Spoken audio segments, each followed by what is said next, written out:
नमस्कार दोस्तों। आज हम चर्चा करेंगे रोबोट रोबोट का यूज नी रिप्लेसमेंट सर्जरी में, रोबोटिक टोटल नी रिप्लेसमेंट पे। हालांकि टोटल नी रिप्लेसमेंट 1968 में पहली बार किया गया था। रोबोट का यूज सबसे पहले यूनाइटेड किंगडम में 1988 में किया गया। 2004 के बाद से रोबोटिक नी रिप्लेसमेंट काफ़ी कॉमन होता चला गया, प्रेवलेंट होता चला गया। आइए पहले हम समझते हैं कि रोबोटिक नी रिप्लेसमेंट सर्जरी क्या है। जो रोबोट यूज किया जाता है उसे मैको कहा जाता है। आजकल मैको टाइप 2 यूज किया जाता है। रोबोटिक नी रिप्लेसमेंट में सबसे पहले तो जो घुटने का ऑपरेशन करना होता है उसका ऑपरेशन के पहले सीटी स्कैन करवाया जाता है। सीटी स्कैन करके हम उसका एक 3D इमेज बनाते हैं। 3D इमेज में सॉफ्टवेयर होता है जो हमें ये बतला देता है कि ये जो बोन का कट हमें लेना है वो कट कितना बड़ा लेना है, कहाँ से लेना है और जॉइंट लाइन कहाँ पे आएगा, प्रोस्थेसिस का साइज कितना होगा, हर कुछ ऑपरेशन के पहले डिसाइड हो जाता है, क्योंकि वो एक 3D मॉडल बन के आ जाता है। आखिर हम जब नी रिप्लेसमेंट करते हैं तो हमारा गोल क्या होता है? हमारे गोल 4 होते हैं। सबसे पहला ये होता है कि जब आप चलते हैं तो वो वेट ट्रांसफर होता है ऊपर से नीचे की तरफ, जिसे हम मैकेनिकल एक्सिस कहते हैं। तो जब नी जब खराब होता है तो कई बार उसकी अलाइनमेंट गड़बड़ हो जाती है, ये ऐसे भीतर की तरफ या बाहर की तरफ चला जाता है। तो पहला गोल हमारा होता है कि हमारा एक्सिस, मैकेनिकल एक्सिस नॉर्मल हम रिगेन कर सकें। दूसरा गोल होता है कि ये जो जॉइंट स्पेस है, जो जान की हड्डी और पैर की हड्डी के बीच का जो गैप है, उस गैप को हम रिस्टोर कर सकें वापस नॉर्मल। तीसरा गोल होता है कि जब नी आप बेंड करते हैं इसे फ्लेक्शन कहा जाता है, और जब नी स्ट्रेट करते हैं इसे एक्सटेंशन कहा जाता है। तो फ्लेक्शन और एक्सटेंशन गैप जो है सेम हो। चौथा एम होता है कि जब ये मूवमेंट होती है तो ये जो हड्डी आगे की है, पेटला कही जाती है, ये मूव करती है, तो ये एक एंगल बनाती है जिसे क्यू एंगल बोलते हैं। तो वो क्यू एंगल नॉर्मल आ जाए, ये इसको वापस रिस्टोर करते हैं। ये 4 हमारे मेन गोल होते हैं। आखिर रोबोटिक सर्जरी में हम करते क्या हैं? जब 3D मॉडल बन जाता है तो उसके हिसाब से जो रोबोट आर्म होता है वो एक प्रिसाइज कट लेता है बोन्स का। जो बोन्स के जो कट होते हैं वो रोबोटिक आर्म के थ्रू होते हैं। बाकी सारी सर्जरी नॉर्मल मैनुअल की तरह होता है जो हम करते हैं। जो ये कट होते हैं ये कई चीज़ों का इफेक्ट करते हैं। नंबर 1, जब रोबोटिक आर्म यूज़ करते हैं तो जो एडवांटेज होता है कि हमारे छोटे से कट से सर्जरी हो जाती है।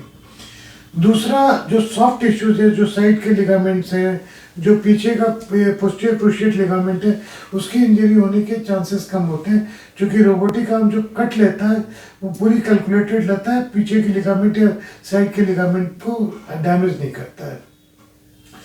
उसके आगे और पीछे की सारी सर्जरी वैसी ही होती है जैसे मैनुअल में होती है। सिर्फ कट्स जो होते हैं वो कट्स का काम जो है हम रोबोटिक आर्म से करते हैं। तो इसका एडवांटेज जो है वो एडवांटेज ये होता है कि एक तो स्मॉल कट से ऑपरेशन हो जाता है, दूसरा बिल्कुल प्रिसाइज कट्स होते हैं, और जो इम्प्लांट फिट होता है वो भी बिल्कुल प्रिसाइज होता है, जो आपके बोन के हिसाब से होता है। क्योंकि छोटे कट से होता है तो इसमें पेन भी कम होता है, ब्लड लॉस भी कम होता है, स्टिफनेस भी कम आती है। जो ये सारी प्रॉब्लम जो है नॉर्मल मैनुअल मेथड में ये प्रॉब्लम रहती है। कई बार जो सर्जन्स की वजह से कई बार ये कट्स गड़बड़ हो जाते हैं, कई बार जो ये सॉफ्ट टिश्यू का जो कवर है, ये कवर जो है वो डैमेज हो जाता है। तो ये सारी रिस्क जो है रोबोटिक सर्जरी में कम हो जाती है। तो पेशेंट को चूँकि स्टिफनेस नहीं होती है तो वो बहुत जल्दी अपनी नॉर्मल एक्टिविटी में आ जाता है। हालांकि जो हाल में अभी पेपर्स आए हैं वो इस चीज़ को डिस्प्यूट करते हैं।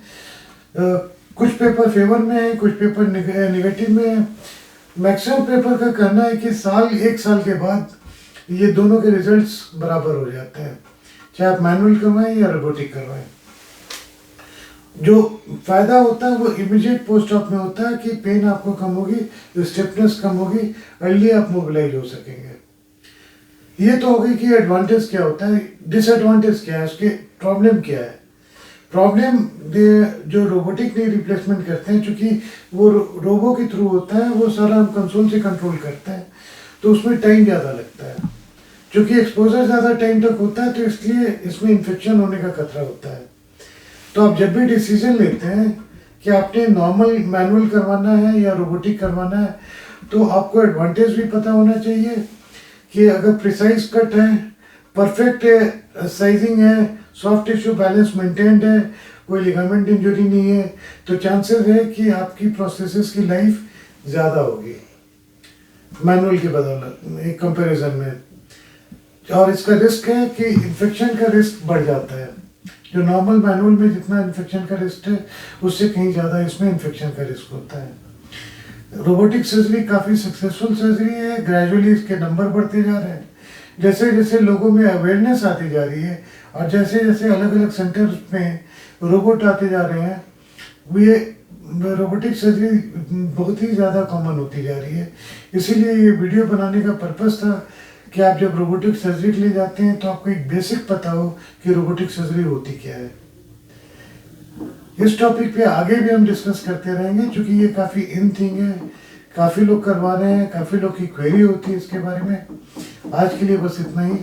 नमस्कार।